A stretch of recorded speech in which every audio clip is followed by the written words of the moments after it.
Review of Kantara Chapter 1. Namaskara everyone and welcome back to the channel. Today I am going to share my thoughts on one of the most anticipated films, Kantara Chapter 1.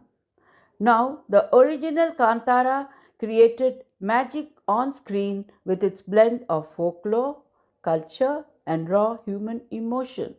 So, naturally, expectations for this film were sky high. But did it live up to them? Let's dive into the review. Part 1, First Half Review. To begin with, the first half felt, honestly, a little draggy. It didn't really have a strong point or a sense of consequence. There were many plot holes, and the stakes felt quite low.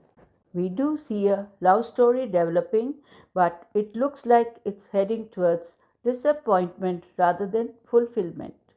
And even though the film tries to set up a lot of things, it ends up being more about world building than moving the story forward.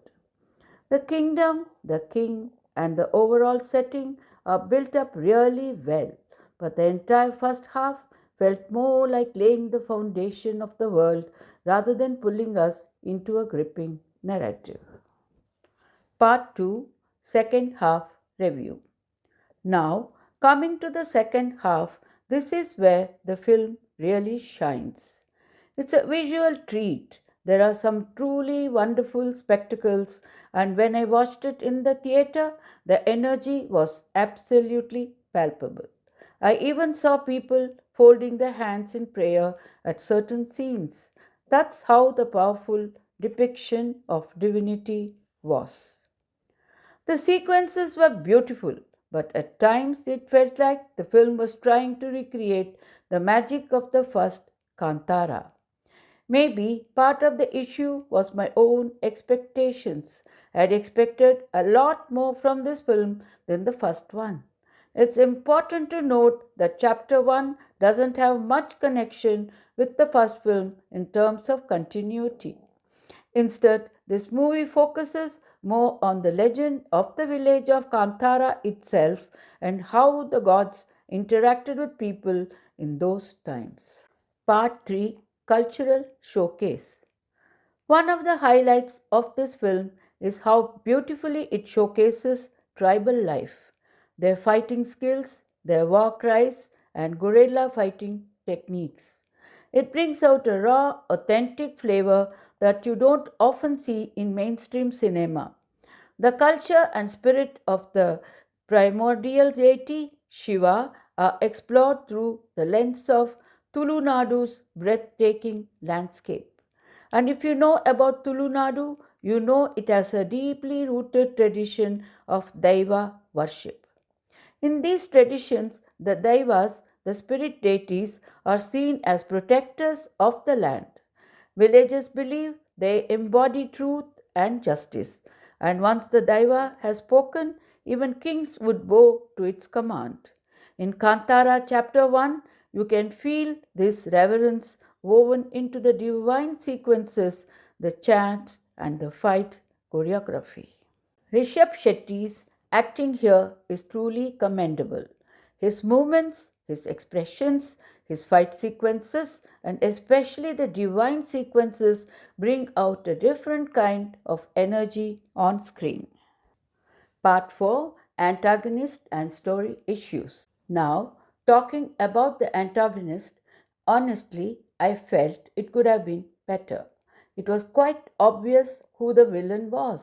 The main villain was built up a lot, but then there seemed to be a bit of discontinuity when it came to pay off. I wish it had been dragged out more with a stronger sense of poetic justice. Certain sequences also felt like they were done just for the sake of moving the story, without making much logical sense. The stakes and consequences didn't always match the intensity of the setup, which left me a little unsatisfied. Part 5, Conclusion and Rating. Overall, Kantara Chapter 1 is still a very good watch. Yes, the first half drags a little. Yes, the stakes don't always feel as high as they should. But the second half, the cultural depth, the divine energy, and the visual spectacle more than make up for it. The way the film portrays the god with utmost divinity, respect, and consideration for the sentiments of devotees is something I deeply appreciated. I would give Kantara Chapter 1 a solid 8 out of 10. It is definitely worth a watch in the theatre, preferably with your family. Go in with the right expectations, not for continuity with the first Kantara, but for an immersive cultural experience. And you'll walk out feeling like you witnessed something sacred. Kudos to Rishabh Shetty and the entire cast and crew for bringing this chapter of Tulunadu's folklore to life. Have you watched Kantara Chapter 1 yet? What did you think of it? Did it meet your expectations or did you feel the same drag in the first half like I did? Let me know in the comments below. And if you enjoyed this review, don't forget to like, share, and subscribe for more such reviews and discussions about Indian cinema and culture. Until next time, Namaskara.